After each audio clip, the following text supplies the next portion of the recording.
Hello, everyone.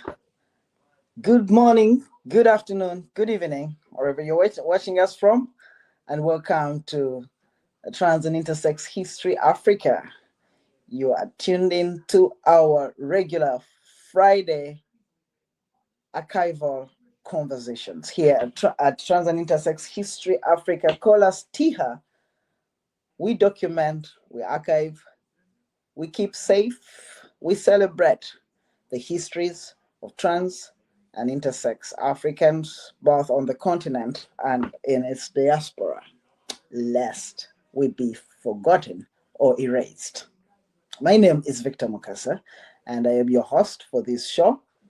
And today we are taking you back to the beautiful island of Mauritius. Remember, we had a guest here before from Young Queer Alliance in Mauritius, and we're going back there for yet another phenomenal activist who will be sharing a very, very important history with us. Many people know Mauritius as the land of beaches and tourism, as you see it on postcards. No, now we are going beyond that, beyond the postcards, and we're going to hear the story of a woman helping shape the future of the transgender movement there. Joining us is Hana Telvave, a transgender woman, human rights activist, and the founder and director of EkiT. This is a trans-led organization working to strengthen the rights, health, dignity, and leadership of transgender and gender diverse people in this beautiful island of Mauritius. Hana, it is wonderful to have you here with us, and welcome to these archival conversations. Thank you for having me. Very happy to be here. Yes, we are honored and will be holding space for you here as you contribute to the big body of African trans history. So we thank you very much for giving that to the continent and to our movement. And so, Hannah, Mauritius, like when I think about Mauritius, I think about vacation. I think about vacation, I think about beauty, relaxing, fun, and everything. And yet, it's in this very country where we also have, conversations that are difficult and not easy to have. And we are very grateful to have you here to unpack, to further unpack that for us, as we have had an activist here from Mauritius before. But before we go into the activism, I would like to ask you, Hannah, where were you born? See, I find it difficult to ask my sisters, trans women especially, here about when they were born. Now that is optional. that is optional. However, where were you born? I believe in transparency, so don't worry. It can be a very okay. So where and when, it's cool. Okay. I'm happy to share. I was born in Mauritius in 1992. I'm 33 years old. Right. And I've never moved abroad. Born here, living here. And it does. I do fit into that stereotype of the island person going to the beach nearly every day. I'm that person. Does my life feel like vacation? Not really. No, but I do enjoy the island life. Wow, that is very brave of you. In fact, I think you're breaking a record here in terms of my diva siblings. It's okay. We don't do ageism here. I like to say that I am happier in my 30s than in my 20s. Right. And hopefully I'll be happier in my 40s. And we're still very worthy no matter the age we are. we are looking forward to that as well. May you live long to experience all that. So, as a child, we've introduced you. Your bio says you are a transgender woman. Of Mm. course, this transgender woman, Hannah, comes from somewhere. Where, how was, oh, that is the map of Mauritius. Thank you, Ooh, studio. Thank you very much. It looks like a little bad seated, but and yeah, that is Mauritius. yeah. Wait a minute. Which part is Mauritius? If you can point to as a color. So the orange part in the middle, Okay. and you see Beaubassin Rosil. I was born there. Ah, okay. Yeah. All right. Thank you very much, studio. Thanks a lot. Yeah, you grew up as a trans woman. You're a trans woman, and what kind of family were you raised in? And just building that setting so that we understand where you were, even as you started realizing certain things were not okay to Okay. others. Um. So I grew up in a very. We always have to be very mindful of the vocabulary we use. My mother being such an ally right now in my life, I have to acknowledge that it was a journey for her getting there Right. because I come from a religious background with my family being very Christian, like going to church, like, I don't know, Yeah. Yeah. 5 times a week. But I also come from a background that was very, my mother was the head of the family, but my father was also very problematic in terms of abuse and in terms of Mm, consumption. And it did create, unfortunately, it did create an unhealthy and unsafe environment growing up, even if my right. mother was really trying her best. Right. It was not unfortunate. It was not an environment where I could explore being who I knew I was. Even as a child, I wanted to play with dolls. I wanted to put my mom's makeup on. It was always very, but it was difficult to explore in that environment with so Mm, much lack of safety and right. with like this black and white. You're a sinner if you do not conform to Right. what the supposed religion says you should. And I did notice when I was like around 5, going to primary school where boys were with boys and girls were with girls. I was like, ooh, Right. but I want to be with the girls. Ah, So yeah, just at 5. yeah. And this Little is what, Hannah was fighting to come out. yeah, yeah, but it was probably the first time that I was aware of the binary Right. because Right. of the way systems were organized. Yeah. And yeah, it's been a healing journey since then. And at primary school, probably going into secondary school. Do you have secondary school in Mauritius?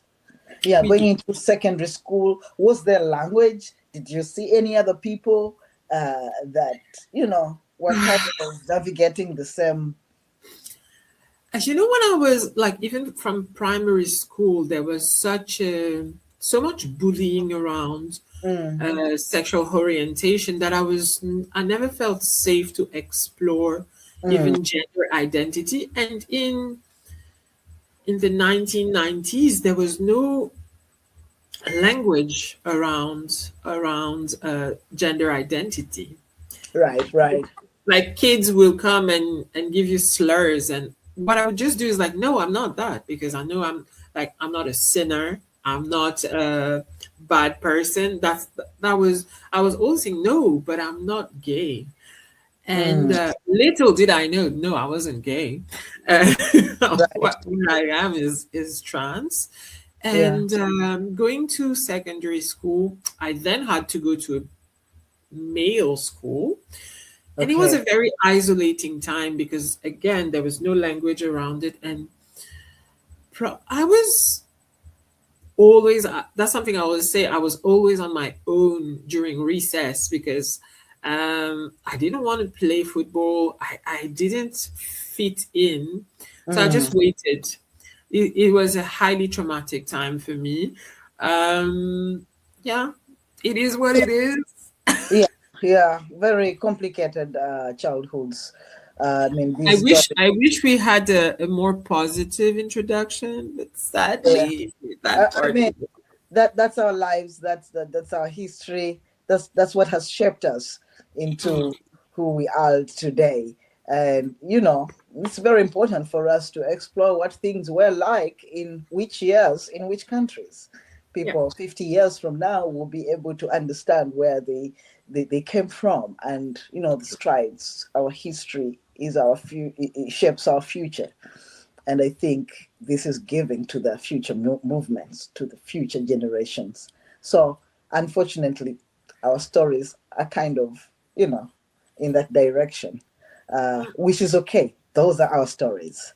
yeah. And we appreciate the fact that you are sharing it. So adolescence, you went into high school most likely. When do you begin to realize that your experience of gender is actually very different from others' experience? And I know at some point you were questioning sexual orientation. When do you now begin to think gender? And Mm. probably, was there a name for what you were feeling at that point? So there was a very sad event in my, like, I was probably 11, Mm. where I was outed by family members because, like, something very tragic happened. We lost our home. And when they were gathering our things, they saw that I had dolls that I had stolen from my cousins. Wow. And it became like a public outing.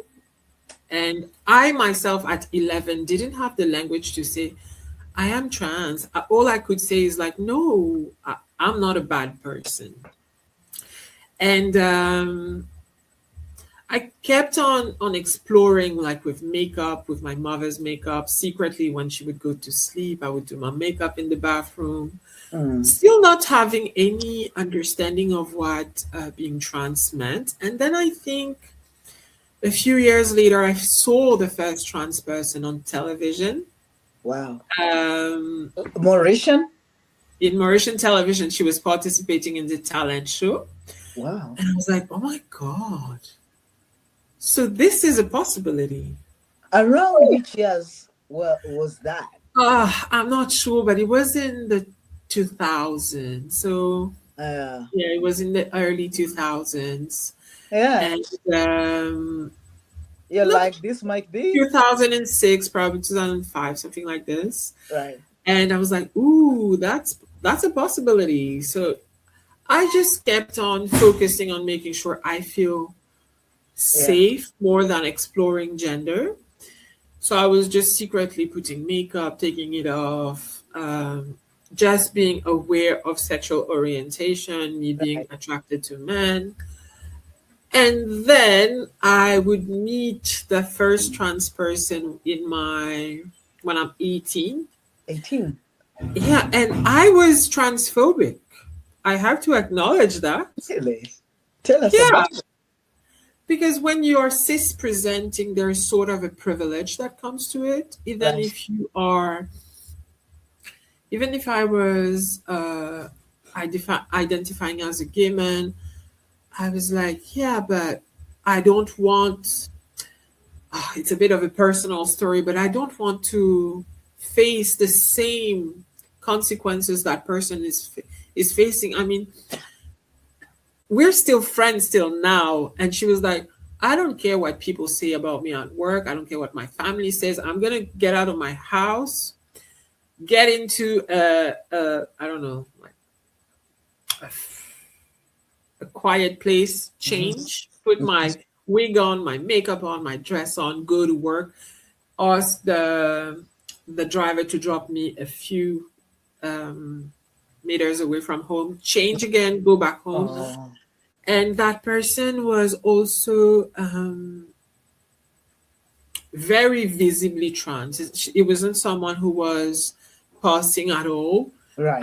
And when we're talking in 2011 approximately, I didn't have the education, I didn't have the self awareness. I was conditioned to hate Hmm. all of this. I mean, I was outed myself as a trans person. Oh, you already I had that. was I was already traumatized, Yeah. and so I had been conditioned that this is wrong. Like everything my family had told me that you will burn in hell, and I was like That is terrible. projecting simply that at that person. And that person was always very supportive, always very unconditionally loving, Right. and we're still friends, Mm. and we're it's someone who supports me in what I do.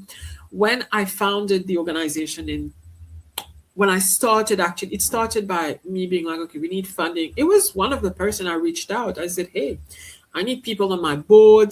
Can Right. you please join? That person was that person agreed. You met for a reason. Yeah, and that was when I first understood my gender identity. Right. It was not very positive. And when I did work on myself and acknowledge that I was just projecting on that person, Yeah. I think I was able to adopt way more healthy and inclusive beliefs around being a trans person. Wow. That's very interesting and also a little bit unique, very unique Mm. in terms of how we first experience that stage. I know it can be very triggering for Uh, people hearing it. no, So, I mean yes, maybe, but it all makes sense if somebody is following what is happening, those okay. events happening before this, before you meet your first trans person. I Yeah. wouldn't want to identify with somebody whose identity is what I was being beaten for. I would be scared. Trauma, and I'm glad that you survived that. But let's move a little bit, further up. Here you are, much older. You have a trans friend. You have now experienced trans people, but you're also training. You're training. You're being educated to turn into somebody, to become a professional or do things. Uh, at some point, you find voice according to your to the information I got, I picked up about you in different places. You find voice working with communities. Well, thanks, Hannah, for sharing that season, that bit of your life.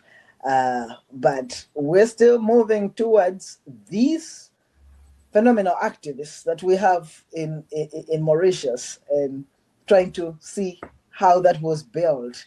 But we see that at some point you find, you know, your voice, and you see in Africa or globally, when it comes to different aspects, some people simply survive. Some Mm. people simply survive, and others eventually decide to speak up, you know. And that is how we've gotten some activists today.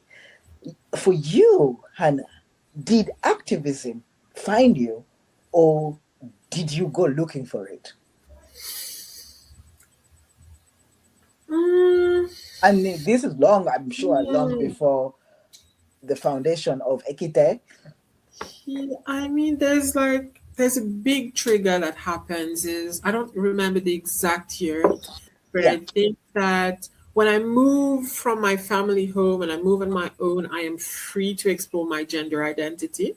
right. So I do that for a few years, but when you do it secretly, Mm, it exposes you, unfortunately, to everything that happens in the dark can be unsafe.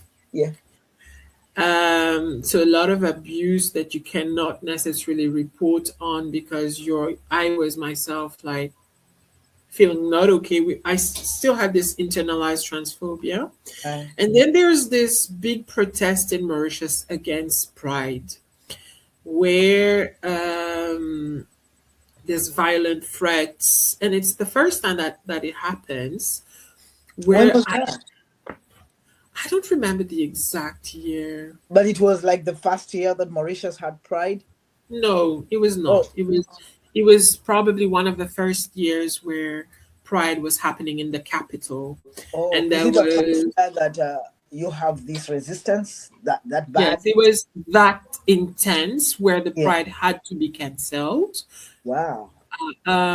Where it was really so much hate. People like you had an anti-Pride protest where people were willing to be violent. And I was watching this in my home alone, and I was like shook. I felt unsafe. And still, there was a trans person who was there. Her name is Kaya. She was not identifying as a trans person at that time, but Mm. I saw her. She was committed to still going to march, committed to her activism, and I was very inspired. And I think a few months later, at some point as an adult, you realize that we can't be living in the dark. Like, we can't be hiding. It's not living. Mhm. So I started talking about it on social media, about my gender identity. I started talking about Wow. it. Like, I remember having like a secret account on social media where there would be only men on this, and I would still post activist post on it and how to positively behave with trans people. And Wow. then and then at some point I said, okay, let me talk about it to my friends. It went easy because I had like very inclusive female friends. They were like, it's okay, you're scared to walk on the streets alone. Let me hold your hand. Let's do it together. And little by little, I posted it on social media. Then I joined the organization that kind of organizes Pride. Right. My activism started there. It That's wasn't right. necessarily focused on trans rights right away, maybe on the broader LGBT movement. And here I am. And in what city was this? Was the protest? Where was all this happening? The protests. Where were you living as an adult? An adult at that point, and where was this organization? So I had moved. I was still in Rose Hill, where I was born, Mm-hmm. and the protest was in the capital of Mauritius, Port Louis. So it wasn't Okay. closed. And Okay. very funny thing is that for years I've lived from a 30-second walk from where Pride is usually organized. So I Pride would is. hear the Pride, the music, I would hear the speeches, but I Oh would yeah, never that's go. where I was going to ask. You said that you were watching, and I'm like, was it televised? So you were Yes, you can just see watching. Facebook. There was Facebook lives and things like this, but I lived 30 seconds Wow. from the plaza in Rosehill, so I could hear it all the years that I was there because I think I lived there for 4 years, so I could hear. Right. And yeah, Wow. So that is when you. That is what that is where your activism starts. yeah. When you finally decide to speak up. And did you ever work? I mean, at that point, uh, you have mentioned only two trans people in your story, but had you seen other trans people? Had you heard of trans organizing or trans events around Port Louis? No, there was no, there was. I had unfortunately not heard of trans organizations, and Mm, I had seen like, for example, Ocean, who is the person I first saw on TV when I right. was a child. Yes.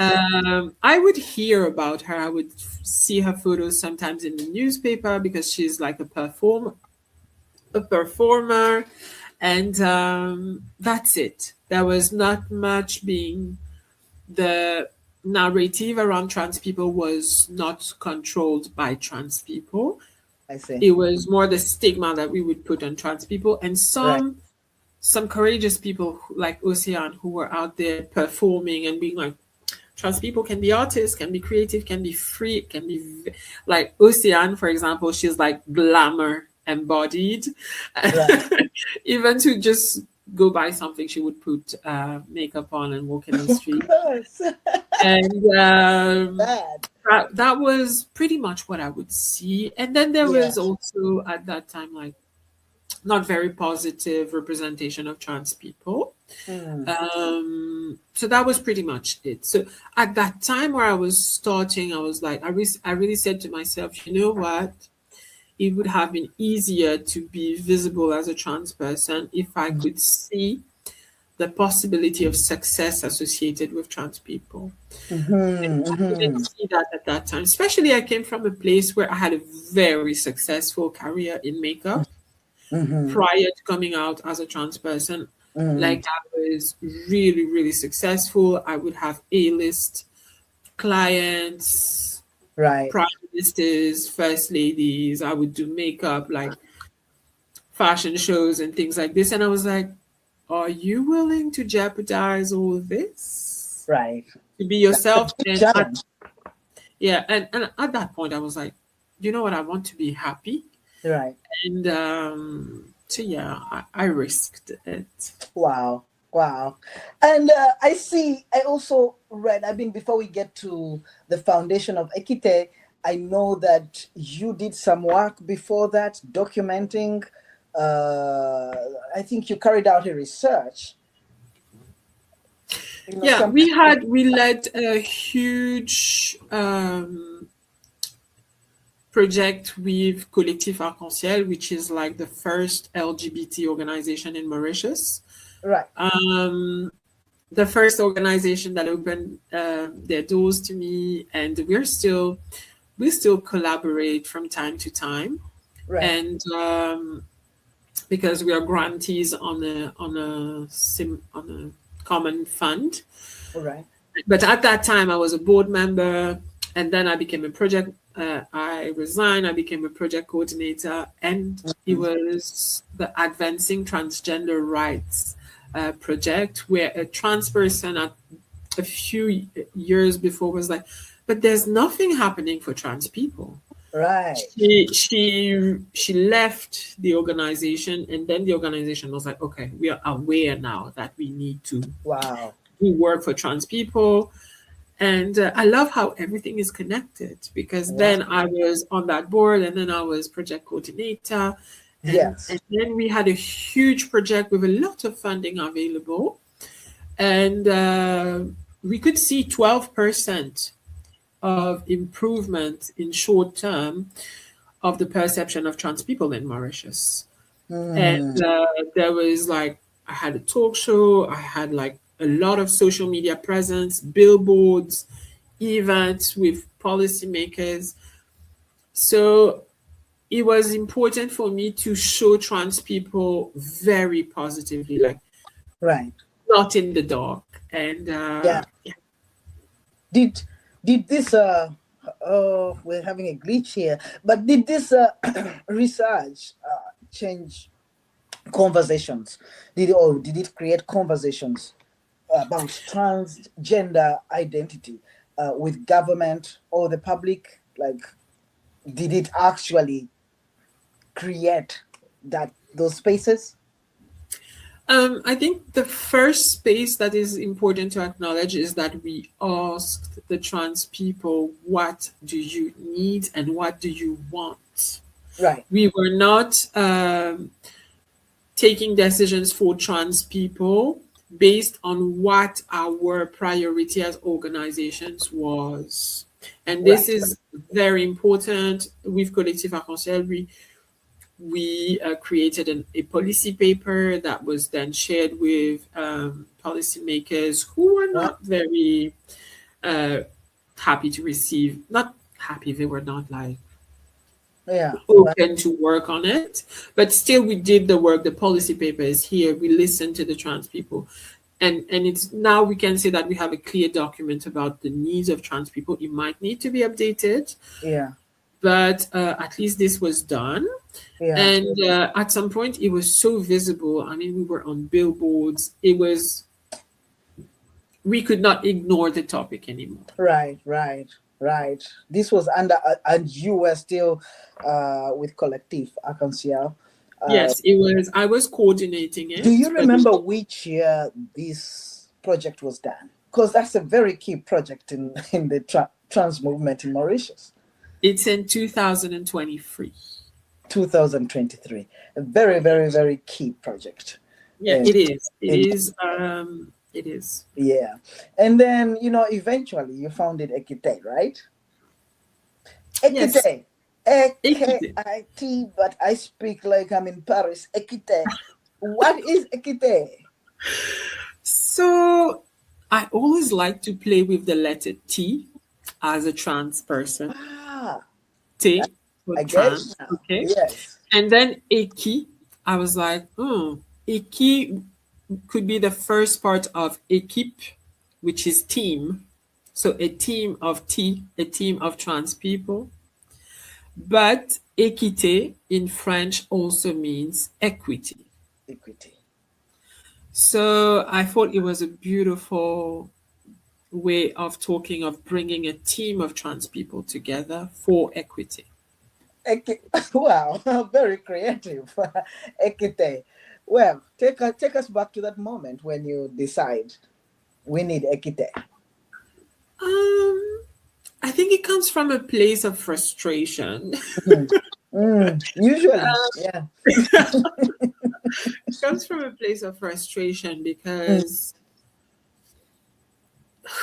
I think we shouldn't have to fight people so that our needs are heard.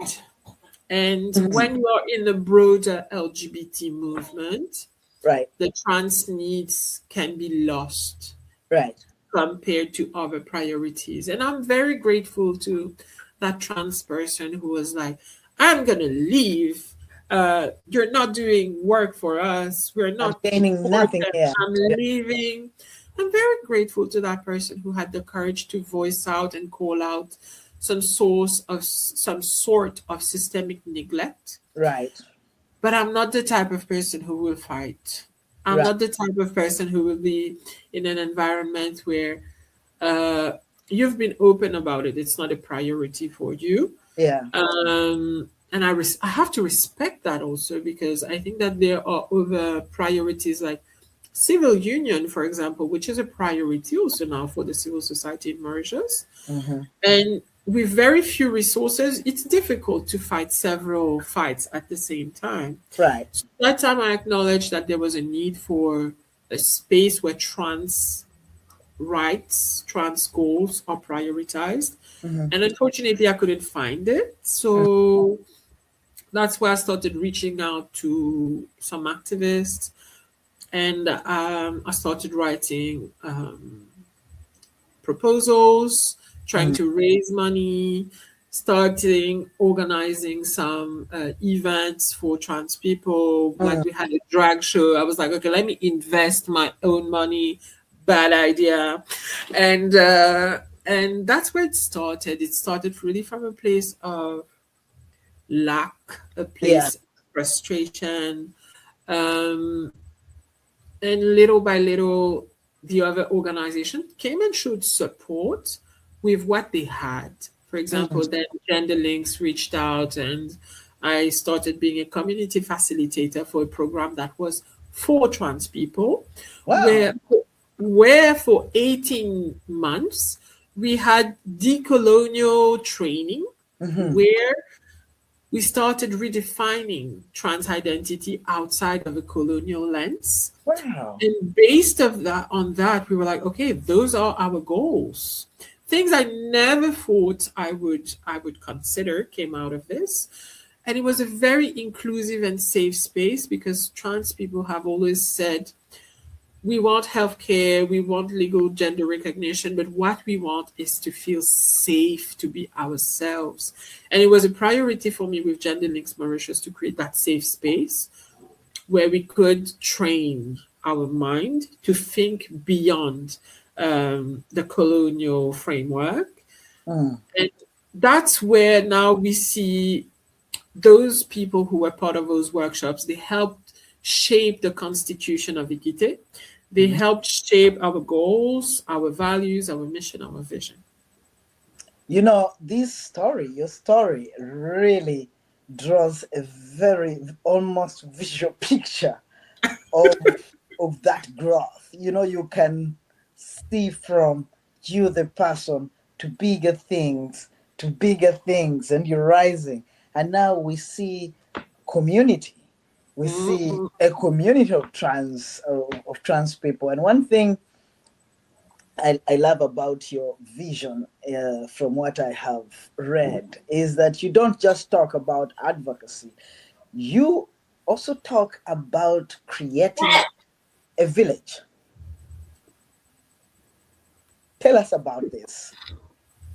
Actually, I have to say that I'm very grateful to have had the resources and the people to come to that realization. Mm-hmm. I never on my own would have put that word village on our goal, but we had a very makes me a little bit emotional thinking about it. But we had a very intense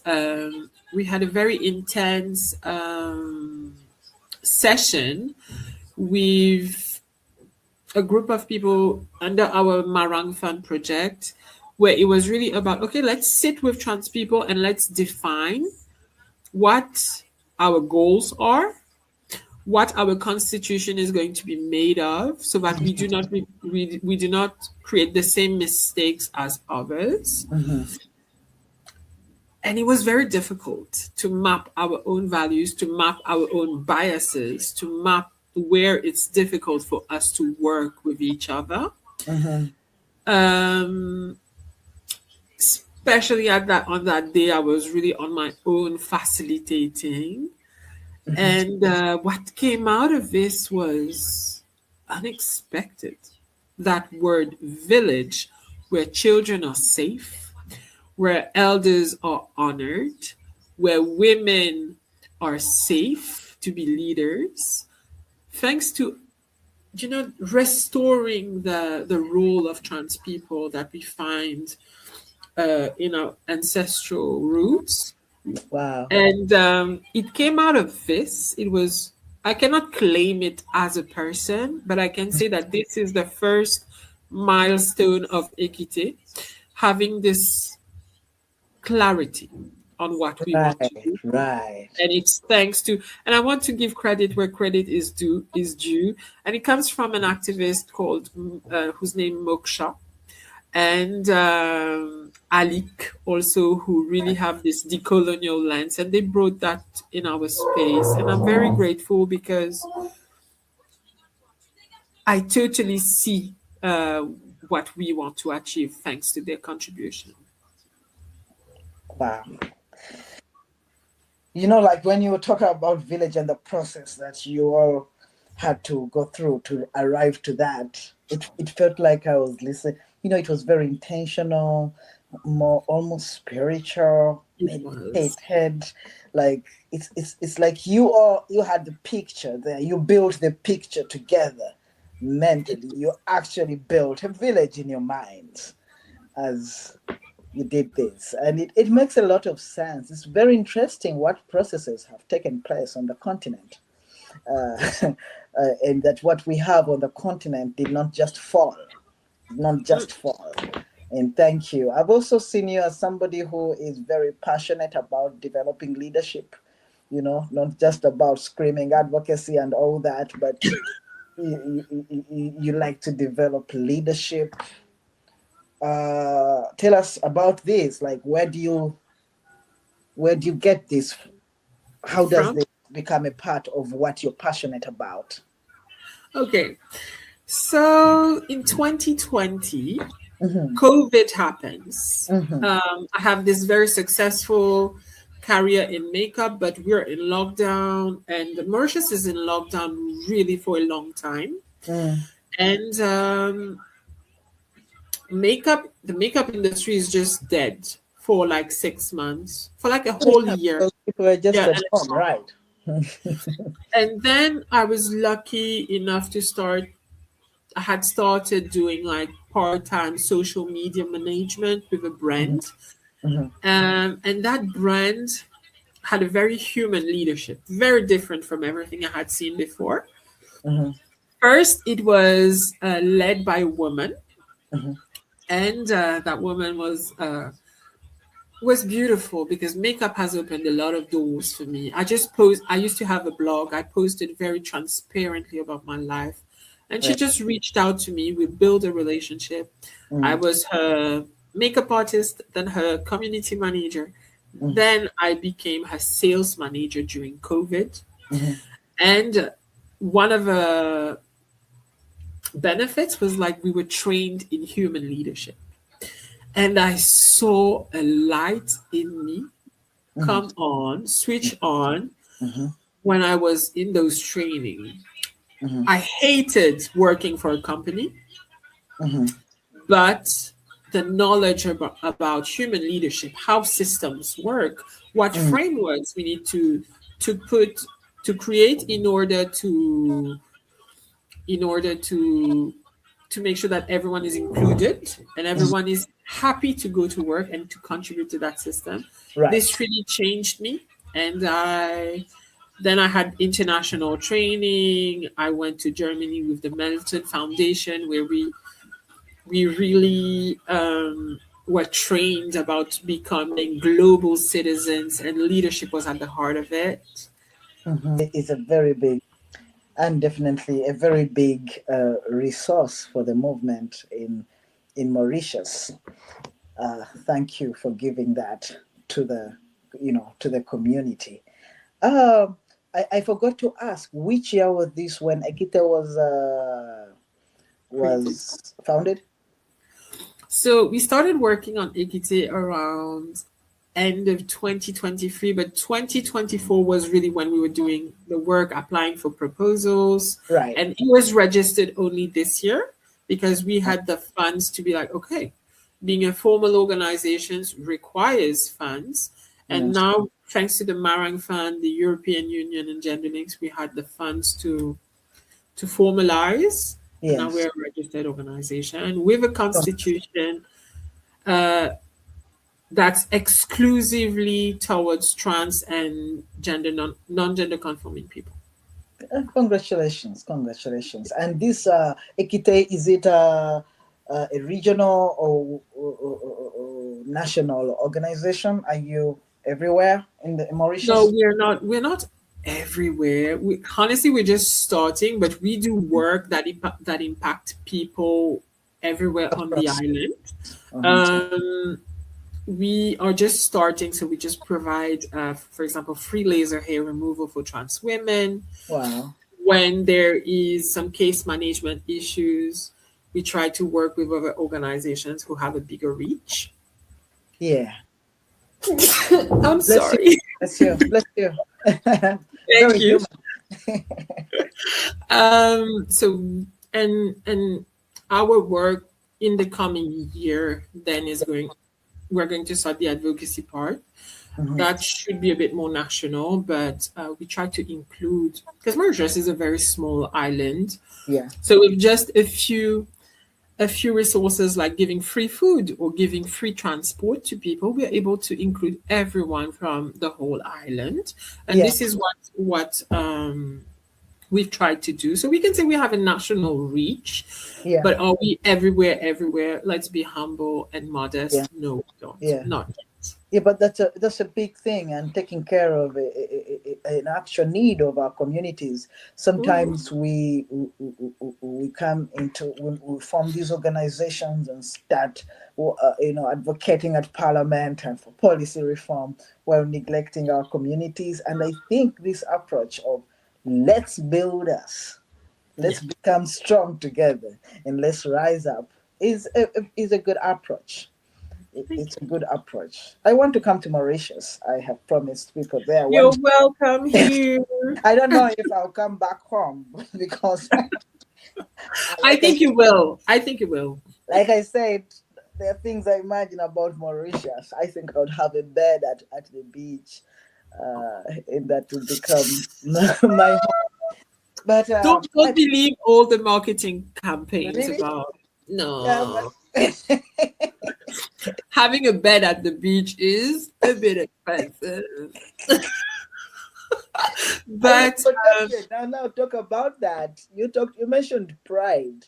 How is yes. the trans involvement in pride? Is pride really is pride inclusive, or is there pride a trans pride?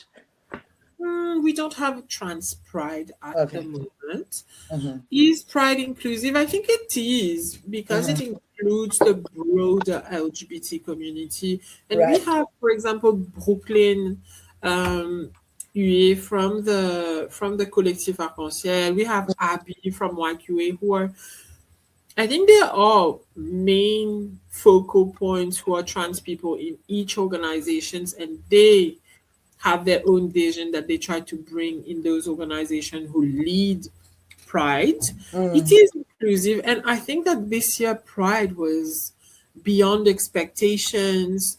The amount of participants there was, I just enjoyed it. We actually ran a video campaign about pride on our page, and I myself as a trans person interviewing everyone, including trans people.